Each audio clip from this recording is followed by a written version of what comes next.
MEPC 81. Obviously, this took place last week, and there's a few announcements from that. We're going to cover that in a little bit of detail. Any questions you've got, please feel free to ask them by chat, and we're going to go to questions after we've gone through the initial part of the presentation.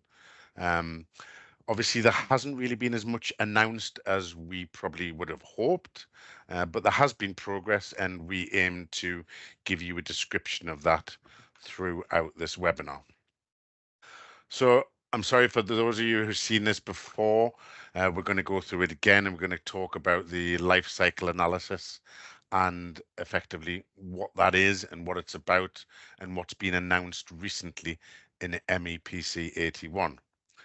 So when we talk about well to wake, we're talking about right the way back from this part of the process, all the way through the production process, the conversion process, transport and distribution, through the bunkering vessel and onto the vessel itself. When we're talking about tank to wake, we're literally just talking about this part of the process. So we have to be very familiar. If this tractor, for example, is got an emission polluting engine, or if there's some other form creeping into this production train, then your low carbon fuels may not be low carbon when they're looked at holistically across the whole life cycle. This is really life cycle analysis in its simplest form. Obviously, if you have wave, solar, or wind power, that is going to give you a better lower carbon rating effectively. So what's been announced in MEPC 81 with respect to this? So an expert group has been set up with a refinement of emission quantification in the LCA guidelines. There's going to be a scientific review taking place that's been announced with the expert group looking at the life cycle analysis methodology. A scientific review of the well to tank greenhouse gas default emission factors of production pathways and technologies. So that when we're looking at the well to tank, we're looking at this part of the process here, right the way until it gets to the tank on board the ship.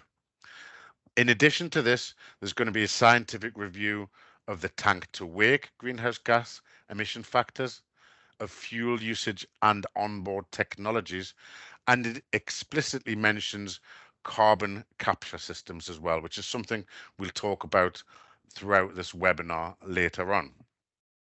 Sample calculations on life cycle analysis and reflecting the output into a fuel life cycle label.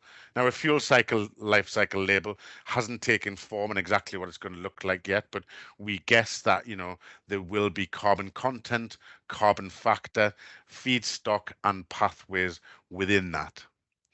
Other sustainability themes and aspects to consider throughout this part of the process are the indicator metrics under the sustainability guidelines and approaches to indirect land risk use classification.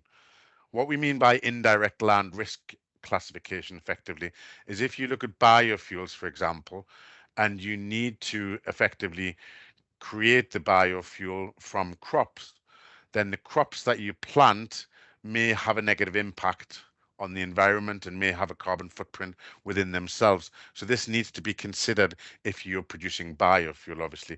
If you're going to creating carbon elsewhere in the process during the biofuel production, then you need to consider this.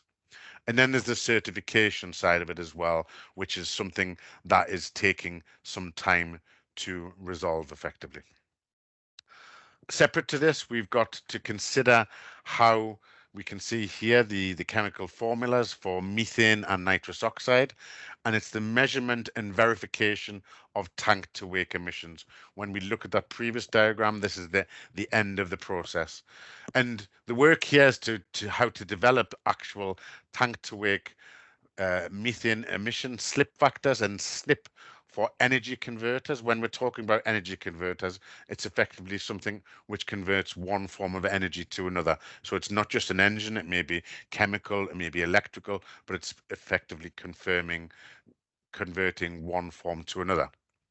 And within this, there will be mode point and weighting factors onboard monitoring and load measurement as well. It's obviously very important that when we look at, LNG in particular, that the load on the engine has a massive effect on how everything's measured and the output and methane slip as well. So all of these factors are taken into consideration to give us more accuracy. And then this is going to continue to developing the certification issues, as we discussed before, and input into the life cycle analysis guidelines. The idea is to identify the relevant gaps in existing instruments and propose recommendations with a view to developing necessary regulatory amendments and instruments in the future. Now we're going to move on to the basket of candidate midterm measures. What we want to talk about here is, a technical element, which is namely a goal-based marine fuel standard, regulating the phase reduction of marine fuels and greenhouse gas intensity, and an economic element. And Helen's going to go into that in a little bit more detail throughout the rest of the presentation. But the working group agreed on proposal development of the basket of measures using goal-based marine fuel standard. We're going to look at that slightly in a couple of slides' time. Flexible company strategies, and other greenhouse gas emission pricing mechanisms, revenue collection and distribution, and assessment of the remaining work and indicative planning set out in the 2023 GHG strategy. Let's look at the GHG reduction targets. We're not going to spend too much time on it, but it's important to notice that the short-term measures were 2018 to 2023. 2023 to 2030 is the midterm measures. So we're in that period at the moment. We're in the midterm measure period at the moment. And we can see when we compare the previous targets to the new targets, how much greater they are. I mean, the old target was at least 50% by 2050, but the new targets are at least striving for, it's at least 70%, striving for 80% by 2040. And we'll go through that in a little bit more detail later, but I'm not going to spend too much time on it now. So we referred before to the global fuel standard. We were probably hoping for a little bit more progression in this during this recent round of MEPC, but obviously there's a little bit of complication there. It's not an easy thing to roll out, and there's various factors need to be taken into consideration.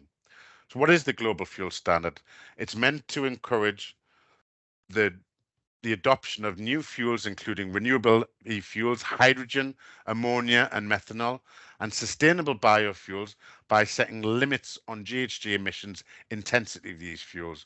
It'll drive investments in production and capacity and infrastructure for new marine fuels. And basically, the goal-based marine fuel standard and pricing mechanisms are mid-term measures. We believe, and Edwin will hopefully be able to expand on this a little bit more, but this is going to be much more severe trajectory than the Fuel EU Maritime will dictate. So that's an important point to consider. The next thing we're going to look at is carbon capture. So the committee agreed on establishing a correspondence group that will further consider issues and develop a work plan for the development of the regulatory framework for the use of onboard carbon capture systems, except for matters related to accounting of CO2 captured on board the ships. And this is going to be written in a submitted report to MEPC 83. And Helen's going to look at these timelines a little bit later on throughout this presentation, but just to give you a bit of an idea there. And then we look at the amendments to the Chapelet and reporting requirements. So it's important here to understand each of these points. Some of these points have been raised by our members, and they've had concerns over, safety and use of the Chapelet system. So we're pleased to see movement in this positive direction. We're pleased to see that there has been some consideration of this. So when we look at the separate points, effectively, it's to allow for the consistent use of an alarm system effectively in coordination with your Chapelet system. A new provision that allows the initiation and exceedance of a power limit for up to 5 minutes, which with the alarm inhibited for emergency situations. And then a new paragraph which is specified, which ensures that there are amendments to pilot card, wheelhouse posters, and manoeuvring booklets which allow for the reduction in power and available power and speed of the vessel effectively in tight manoeuvring situations, or any manoeuvring situation for that matter. So very quickly now, we're going to go into something which Edwin's going to elaborate on a little bit more detail when we finish this slide. And I'm going to hand over to Edwin to give more detail on that. But we're going to look at the changes to the data collection system, reporting, and SEMP, the Ship Energy Efficiency Management Plan. And basically, what we need to look at here is what comes into force on the 1st of May 2024. So my understanding is, and Edwin's going to elaborate on this, is that the data collection system reporting is aggregated annual information to be submitted to the IMO DCS, and this is distinct from what ship owners will report to their RO or flag state. It requires an update of the Ship Energy Efficiency Management Plan, the SEMP, to be submitted and approved with timings noted as shown. But what Edwin has brought to our attention, I think is a very valid point, is that if we look at the next slide here, we've got this which comes into force on August 2025. So on the left-hand side, we've got some metrics which are a little bit more straightforward. But then if we're looking at it from August 2025, you have to take into consideration your fuel oil consumption when at sea and when not at sea, of your consumer types, your generators, your engines, your boilers, your fuel consumption, your laden distance, and a plethora of other information. That's obviously very important with fuel oil flow meters and calibration and various other factors which are going to feed into that. But the point we're trying to make here is that if you're sending off your SEMP for the 1st of May 2024, it may be easier to try and concentrate on what's ahead on the 1st of August 2025 and put them both into your SEMP at an earlier stage to save you work further down the line. And with that, I'm going to hand over to Edwin, and Edwin can kindly elaborate on that and introduce himself as well. Thank you, Edwin. Thanks, Mark, and good day to everybody. My name is Edwin. I co-founded I founded a consultancy that looks a lot at regulatory policy for GHG matters, and I've worked quite a lot in the area of CII and DCS reporting and EEXI and so on at the IMO. So here we have, as Mark says, the chart on the left is what was agreed a couple of years ago to be reported to the IMO DCS. Now, some of this is information that would be calculated as a matter of course by your administration, and so they will probably be able to submit this and without necessarily changing your reporting requirements in the SEMP. However, some of them may require you to make some changes to your SEMP for reapproval, particularly if you're going to use trial CII metrics that you've decided would be very useful, and also in case you have changed any other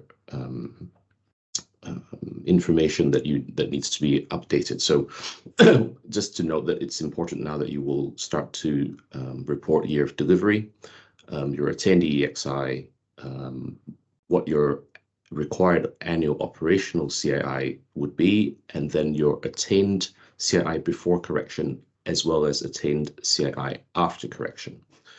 Now, the way the IMO works is that very often when we agree something, there is an entry into force date. In this case, the 1st of May 2024. But in the first page of the guidelines, it was suggested there could be early implementation the 1st January 2024.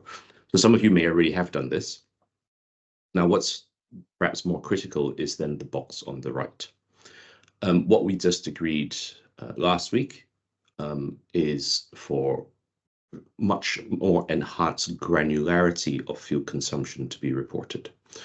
So what I mean by that is today you report total fuel consumption by fuel type.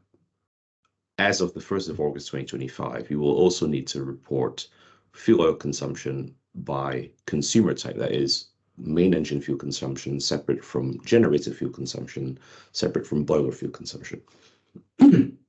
And then you will also have to report fuel oil consumption while the ship is not underway, but by consumer type. So fuel oil consumption for main engine, if there's any main engine use while the ship is not underway, generators, boiler, and others. Then in case you use any onshore power, you will need to report this, the total kilowatt hours of onshore power that have been supplied. And you will now have to start reporting transport work, aggregated transport work, which is basically what many have been suggesting we should do. So instead of using dead weight, the actual cargo transported. Now, just to be very clear, there have been lots of concerns about confidential information about cargo that you transport. And it's very important to recall what Mark said. This is about DCS reporting, so it's an aggregated annual amount. What you will report to your administration is, of course, as you know, in the template for verification purposes, per voyage. So you will have a per voyage cargo and per voyage distance.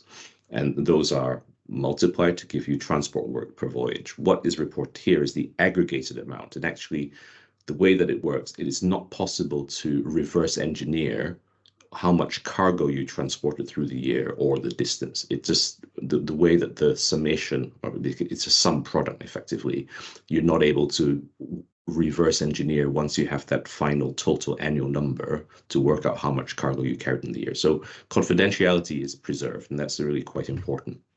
And then lastly, there is this installation of innovative technology. So those of you who have gone through the whole EEDI or EEXI situation will know that we categorize at the IMO innovative technology according to A, B, and C. So the wind is categorized as one of them, and things like solar panels and air lubrication are categorized as others. So we're not asking for you to submit exactly what you've put on, but at least to tick the category. This is a way for the IMO to get an overview of what is installed on the DCS fleet of ships over 5,000 GT trading internationally. So about 28,000 vessels at the moment, to get an understanding of about uptake of energy saving devices such as Mewis ducts or air lubrication and so on, and to see this grow through the years. Because today we don't actually have that information. Just to note, when we talk about fuel consumption per consumer type, in fact, we have also rewritten the SEMP to add sections to explain how you're going to derive this fuel consumption. So very broadly speaking, it will be flow meters to give you main engine consumption separate from generator consumption. It could be from a dedicated tank in case you have some small consumers which have their own dedicated fuel tank. Otherwise, we have a method called subtraction, where if you, let's say you have a flow meter for your main and your auxiliary, but not on your boiler, but you have BDNs for the entire year, you can subtract and derive what the boiler has used. And then there is a clause to allow any other method to be approved or accepted by the administration. We understand that there sometimes some difficulty in trying to derive fuel consumption for certain consumers if you don't have flow meters. And so if you have some other means of determining fuel consumption or total fuel consumption, then you can use this. As I say, this is only enters into force next year, on the 1st of August, but as the IMO, because we have this ongoing CII review, there was a suggestion that we would try to ask for early implementation on the 1st of January 2025. So if you are ready, you have all the sensors and reporting systems in place to be able to report from the beginning of next year, then you'll be encouraged to revise your SEMP to collect all this data, have this approved before the beginning of next year. I think that's all from me, Mark. Yeah, thank you. Thank you, Edwin. It's over to Helen now, and I'm sure there's going to be some interesting questions from you towards the end of this presentation. Thank you very much, Edwin. And over to you now, Helen, on your dates for the diary. Thank you very much. Hi, good morning and good afternoon, everyone, and thanks very much, Mark and Edwin. I'm actually just going to go back, before I go to dates for the diary, I'm going to go back to one of Mark's slides in relation to the midterm measures. So what I wanted to do was just give a bit more detail about the market-based measures. So Mark's obviously given a brief introduction, but you might recall out of MEPC 80, it was agreed that there would be an economic and a technical midterm measure developed. And in the week prior to MEPC 81, there was a meeting of the intersessional working group whereby the basket of midterm measures were considered. And at MEPC 81 last week, the report of this intersessional working group was reviewed. So it does remain clear that the intention is to implement these midterm measures by 2027, and it will include the technical measure, so the fuel standard, and an economic measure. As a way of advancing the development of the measures, an IMO net zero framework was developed to show how the measures might be included in the structure of the MARPOL Annex 6 regulations. So at the moment, this framework is just a number of subheadings, but it does assist in setting out kind of the base architecture within which the midterm measures will sit. So turning to the different proposals for the fuel standard and the economic measure, there are some individual measures that have been proposed to be used in tandem with each other, as well as some proposals for combined fuel standard and economic measure. So just as a reminder, and as mentioned by Mark earlier, with regard to the fuel standard, further consideration is required in relation to the exact reduction trajectory between entry into force of the fuel standard in 2027 and 2050. However, given it is entering into force in 2027 and the ambition will need to meet the IMO strategy, it's very likely that the targets will be strict. So it'll be a steeper trajectory than compared to the Fuel EU, for example, it's likely to be. In terms of the proposals as to how the global fuel standard could work, there are a couple of standalone options that have been put forward, so not integrated with an economic measure, and so would require a separate economic measure as well. These include a proposal put forward by EU member states requiring incremental reductions in the greenhouse gas fuel intensity from entry into force until 2050, when there will be 100% reduction greenhouse gas intensity expected. This proposal includes a flexible compliance mechanism, so the ability to bank over compliance for use in future years, as well as the ability to pool over compliance. And it also proposes that remedial credits can be purchased to make up for deficiencies in compliance. Another proposal for the global greenhouse gas fuel standard was put forward by the ICS. This proposal required a 5% greenhouse gas fuel intensity reduction by 2030 compared to 2019 levels, and a 30% greenhouse gas fuel intensity reduction by 2040 compared to 2019 levels. This proposal also suggested that there could be the ability to pool compliance with ships not able to comply with the required fuel intensity reduction. From the working group discussions, we understand that there are some concerns that have been raised about unintended consequences of flexible pooling mechanisms and certain countries not having equal access to flexible compliance options. So we'll have to wait and see how everything plays out in the coming years. Then, as well as a standalone global fuel standard proposal, there were also proposals for integrating the technical and the economic elements of the midterm measures. And this includes the International Maritime Sustainable Fuels and Fund mechanism that was proposed. So here the idea being that there would be a requirement to reduce the intensity indicator fuels over time. Those who use lower emission intensity fuels would get surplus reward units, which could be transferred to non-compliant ships at a price agreed between those parties. And in addition, non-compliant ships could also get remedial units from a sustainable shipping fund at a price determined by the committee running that sustainable shipping fund. And that would be set at a level that could bridge the gap between compliant and non-compliant ships. So obviously the jury is still out on whether we'll end up with an integrated fuel standard and economic measure or two standalone measures, a global fuel standard and a price or levy fee mechanism.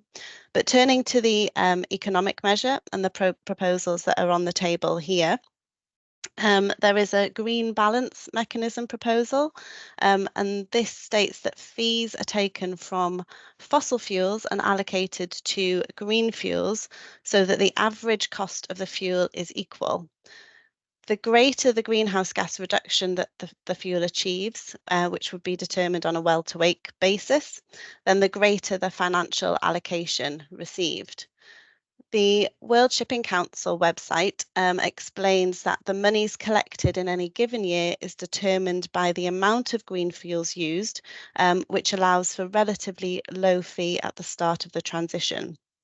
It goes on to state on their website that the green balance mechanism is adaptable and fully integrated with a greenhouse gas fuel intensity standard, and that other fees could also be added to raise funds for climate mitigation activities or initiatives, and also research and development projects.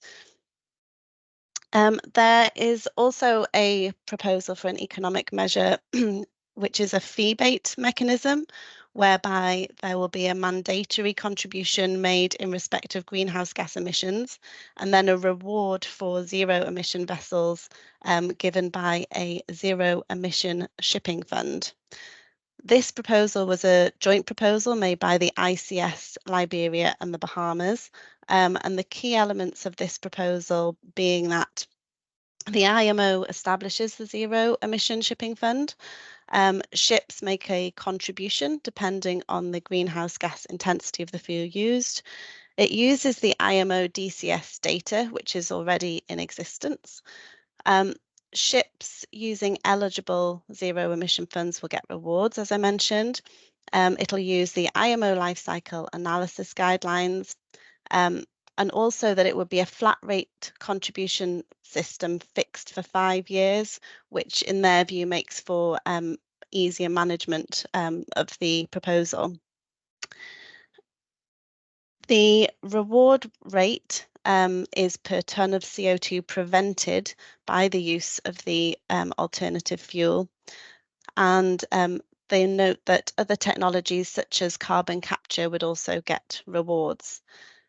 The ICS states that the aim is to reduce the cost gap between the fossil fuels and the new fuels, and also accelerate the uptake of new fuels and provide billions of dollars in support of maritime decarbonisation in developing countries. Another proposal that is on the table is a universal mandatory greenhouse gas levy of $150 per tonne of greenhouse gas emissions, as well as a proposal for a maritime greenhouse gas pricing mechanism as a direct per tonne of CO2 equivalent regulatory charge on a tank-to-wake basis. So I'm just going to skip forward now to the timeline to show where we are. So in terms of when we're going to have a firmer view on the chosen economic and technical measure, there is to be agreement on the proposals at the next MEPC 82, which is October this year. And the the chosen proposal is to be approved at MEPC 83, which I understand is April 2025, with adoption of the measures at an extraordinary MEPC meeting in October 2025. And then the measures are due to enter into force in 2027. So, as we all know, 2027 will come round relatively quickly. It's not that far away. So if you're looking at longer term time charter parties that could span into 2027, then there's more of a reason to consider the possible contractual implications of these proposed measures. So sticking with the economic measure first and looking at possible contractual considerations, if the intention is that the compliance sits with the ship within the MARPOL regulations, then the chances are that owners are going to want to pass that liability, or at least some of it, down to the charterers. And how that risk or cost is addressed in the charter party is obviously going to depend upon the type of charter party that you're dealing with, whether it's a time or voyage, for example, and also the commercial negotiations between the parties. But there are some points that I would say are worthwhile considering. So if we take the ICS proposal, for example, of a fee-based mechanism, the intention is, as this is a MARPOL requirement, it sits with the ship. So the ultimate compliance is at the ship ownership level. Who is ultimately responsible for the cost of the contribution will be a contractual issue if you're wanting to pass that on to any other party. The ICS, as I mentioned before, says that the advantage of their mechanism is that the cost of the contribution is fixed for a period. And this means that it won't change between the time when the fuel is consumed and the time when the emissions have to be paid for. As you'll no doubt be aware is the case in the for the EU ETS. However, even if it is arguably a simpler contractual provision to include, it's nevertheless a contractual provision that will need consideration to ensure that the costs fall to the right entity. And this is going to be the case for any of the economic measures proposed, so whichever one gets taken up. There is also the fact that where there is a fee-based mechanism or a reward mechanism in the economic measure that is finally decided, then you need to look at how that reward payment is going to be distributed as well. For example, if it goes to the owners, how that will then be passed on to the charterers. How the compliance of such an economic measure is going to be enforced obviously remains to be seen. However, again, if we take the ICS proposal of the fee-based mechanism, it's envisaged that a statement of compliance will be issued and that any lack of such a statement of compliance will be enforced by port state control inspections. And so possibly the ship would be subject to detention if there is no statement of compliance on board. Moving on to the technical element. So as we refer to it as the fuel standard measure. It's also going to be important to address this in charter parties. And I suppose the Fuel EU legislation that we're now starting to get to grips with provides some guidance as to how elements of a fuel standard might need to be addressed in a charter party context, where the ultimate compliance is not with the entity providing the fuel to the ship. So, for example, if it's a time charterer providing the fuel to the ship. In that case, where there is a requirement to stem fuel of a particular greenhouse gas intensity, then an owner will want their charterers to comply with that when providing fuel to the vessel. However, issues such as possible penalties, any pooling or other flexible compliance mechanisms will also need to be considered within the charter party context. Hopefully after MEPC 82 in the autumn, we'll have a bit of a better idea as to the preferred proposal on the table, or perhaps there'll preferred proposals on the table, and where the regulation might be headed, albeit it's not going to be until adoption of the measures in late 2025 that we're likely to have real clarity on the specific aspects of the regulations. However, as I mentioned earlier, if you are entering into charter parties that could span into 2027 prior to the regulations being adopted and clarified, then it's still worth trying to include some wording in the charter parties to address these elements that I've mentioned.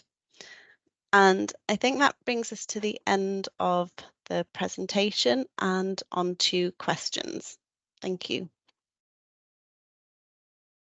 Okay, thank you very much, Helen and Edwin. Very interesting.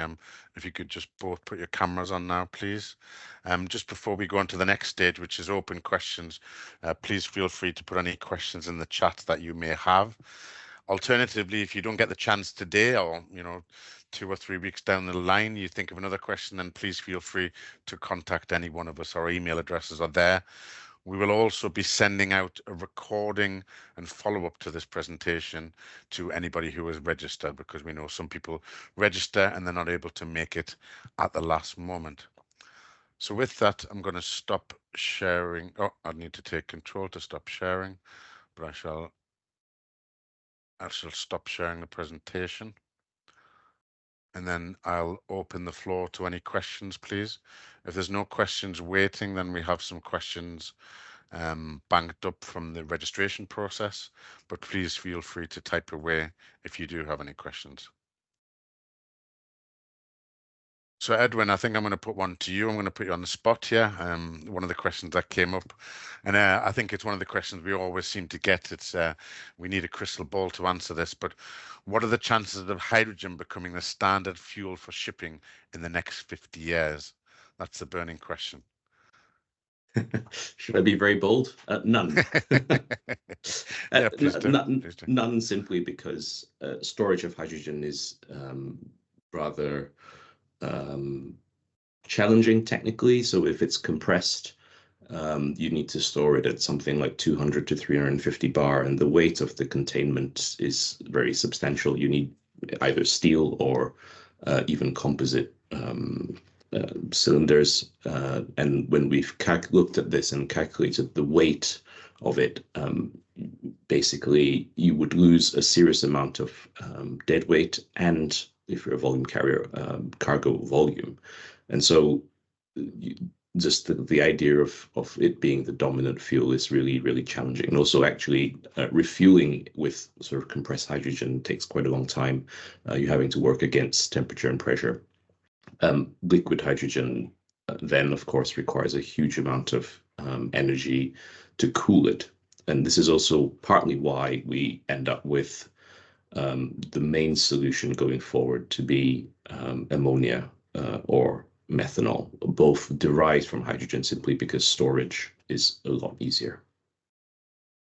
Thanks, Edwin. That's interesting. I mean, on some of the short sea, we see hydrogen fuel cells. We did see a little bit of a rise in those, but it's very much short sea, localized ferries and stuff which doesn't trade long distances. Obviously, as you alluded to there, my understanding is that it's up to 5 times the storage capacity is needed than the conventional fuel. So you're going to be shipping out large amounts of cargo. So yeah, it is. There's a crossover. There's a crossover in terms of for small vessels for limited range where maybe batteries don't get you far enough, that you maybe have this crossover where some hydrogen which is produced locally could be used, but anything more than that, so hydrogen gets squeezed, right? So battery technology and battery chemistry will improve, and so that point where you might start to use hydrogen will keep going a little bit further away, and then when you get into the larger applications, you're up against we actually need space and dead weight to carry stuff to be commercially viable. Yeah, okay, excellent, thank you. Just while you're on there, Edwin, I'm going to put another one in your direction from the registration process. Correction factors for short voyages, stays in port, waiting time. It's a burning question, and we seem to get a lot of it from our members. So I'm just wondering, what is there to change in the future, and that what is going on in the background effectively with the IMO? I mean, everything is on the table really as part of this review, and many of you are members of associations who are all considering this, which way to go. So essentially, there are probably two main routes. One is to sort of say, let's add maybe hopefully just a few more correction factors, which should sort of deal with the majority of things. So yes, exactly. You've pointed out that maybe the most significant ones, there's kind of port or waiting time correction, and the other one being what to do with short voyages. That's the other way, or the other path to deal with this is a complete change of metric. So you have a metric that focuses primarily on propulsion, fuel consumption, and sea passage. So that takes out all of the influence of port waiting time or basically non-propulsion fuel consumption. So it remains to be seen which of these approaches will be adopted. There's a little bit of work to be done to kind of figure out what sort of will work better for the majority of ships. Okay, thank you.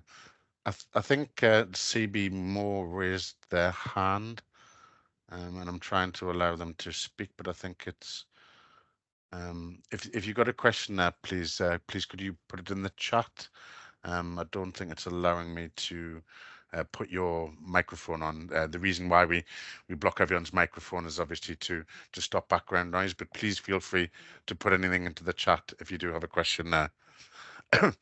Helen, I think I'm going to move on to you now, and sorry to ask some awkward questions here, but I know it's slightly off topic. We're talking about MEPC 81 here, but we have received some questions on the EU ETS and, signing up for that, MOHA, et cetera, et cetera. And I just thought, could you just give, 30, 45 a minute overview of what you're seeing more questions of more than anything with respect to the EU ETS at the moment?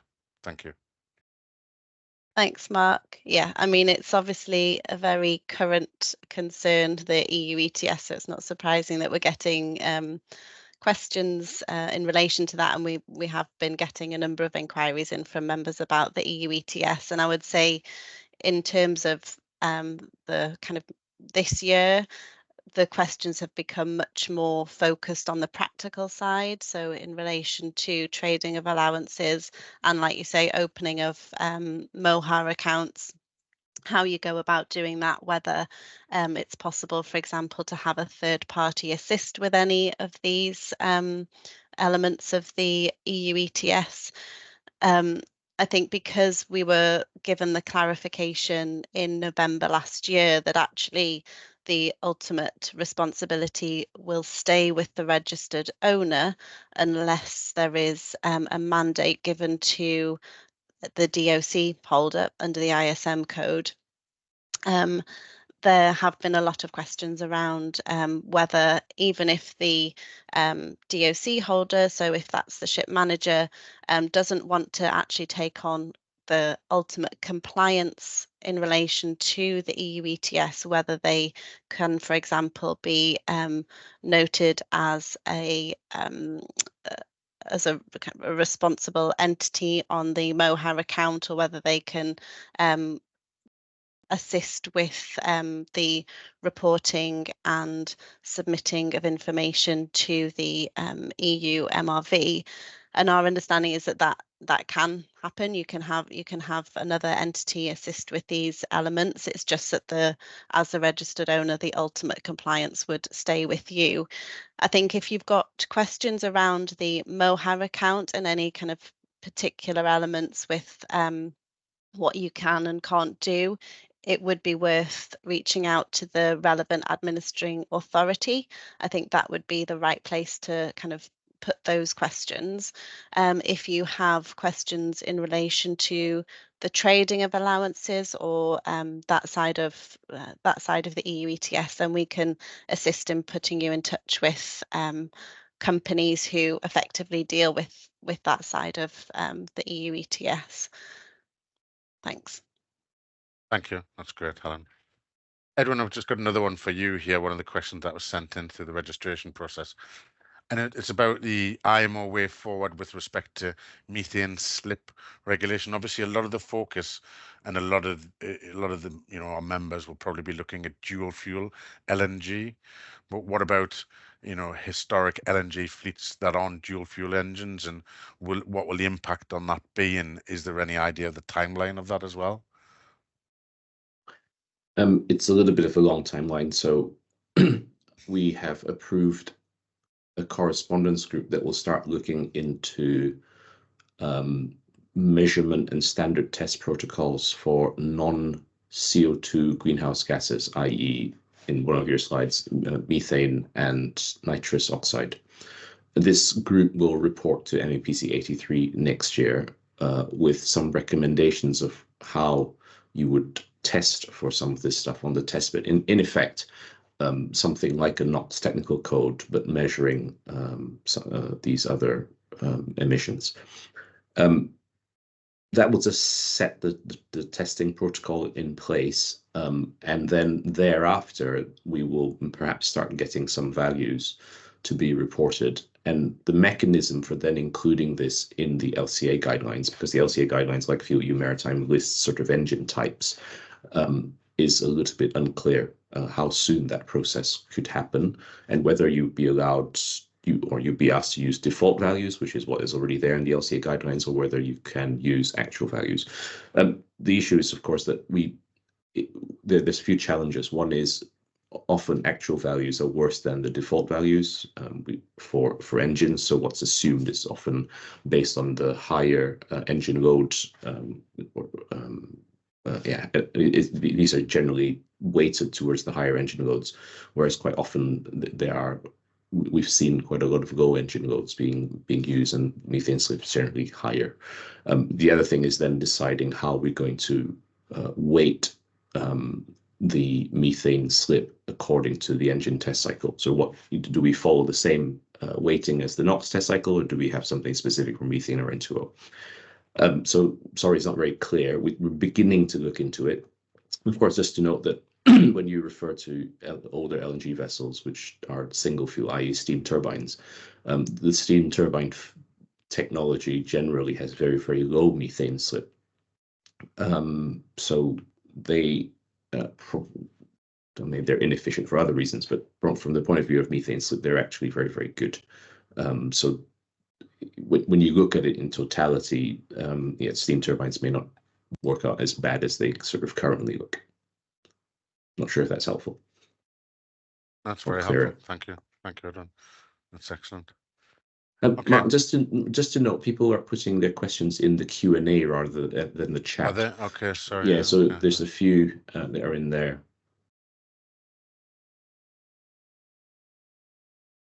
Okay, so the latest one there. Sorry, yeah, that's a good point. So in order to get below the G&G intensity limit, for example, biofuels would be needed. What if a vessel is trading in an area with limited availability of such fuels? I mean, I don't know what you think about that question, but I would imagine biofuels becoming available in a lot more ports in the future, but obviously the costs may be high, and there's obviously other industries fighting for the use of the biofuel. But what are your thoughts on that, Edwin, please? I think based on what we've seen so far from the proposed GHG fuel standard and those, of course, FuelEU, you'd either be able to pay a penalty because you weren't able to get the biofuel, or you'd be able to buy some pooling credits, if you like. And then Helen spoke to this. So, and this is quite important. So this is what's termed the flexibility mechanism. There's some recognition amongst many IMO members that some degree of flexibility is required to deal with sort of maybe patchy availability when we first start. But there is a section also of stakeholders at the IMO who think that the flexibility mechanism may not be maybe not be advantageous, or actually may cause certain negative impacts on them. These are primarily smaller countries which are very distant from their markets, where they think that ships serving their areas will end up paying the penalty more often than ships that serve the major hubs, just because the availability of the fuel will be tighter in these areas. So we can see that there are some issues, and Helen alluded to this as well, and how we design this flexibility mechanism to be fair and to deal with some of these eventualities is going to be quite key going forward. Okay, thank you. Thanks, Edwin. The next question's on Shapley requirements and the approved change in the manoeuvring booklet. I mean, nothing's really been announced about that, just that the work is needed in this area to ensure that your manoeuvring characteristics are in line with your Shapley and your reduction in engine power and engine speed. Who will actually be responsible for this? So who will you actually report this to as such then, Edwin? Because it's an IMO as opposed to it's an IMO. So will something be coming in MARPOR at a later stage in this? Or how will that be tackled effectively? So the changes, thanks, Mark. The changes are to the existing Shapley guidelines, which were approved, I can't remember the date now, MEPC 78. So these are now added to the Shapley guidelines, and I've just pulled up the revisions, and it reads: the following documents described in the appendices to recommendation on the provision and display of maneuvering information on board ships should be updated to include the maneuvering characteristics of the ship when the ship has all shaft and engine power available, and when shaft or engine power has been limited. And this includes the pilot card, the wheelhouse poster, and the maneuvering booklet.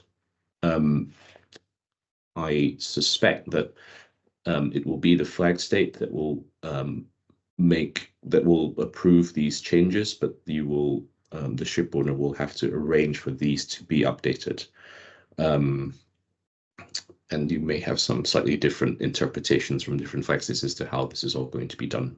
So do speak to your flag state as soon as possible about what needs to happen. Do you think the classification society may become involved in this? Yes. Some level, I think they will do, acting on behalf of the flag state. I wonder if that's a conversation to have with the classification society. Indeed. As well. Yeah. Okay, thank you. And then I think the last question before we close off here is, what are the consequences of if the new EU MRV plans are not approved on time? Has anybody come across this?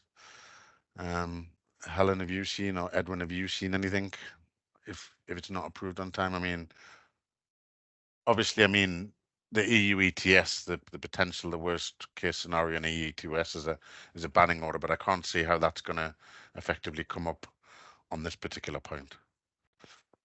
Just because I mean, I would have approved and planned.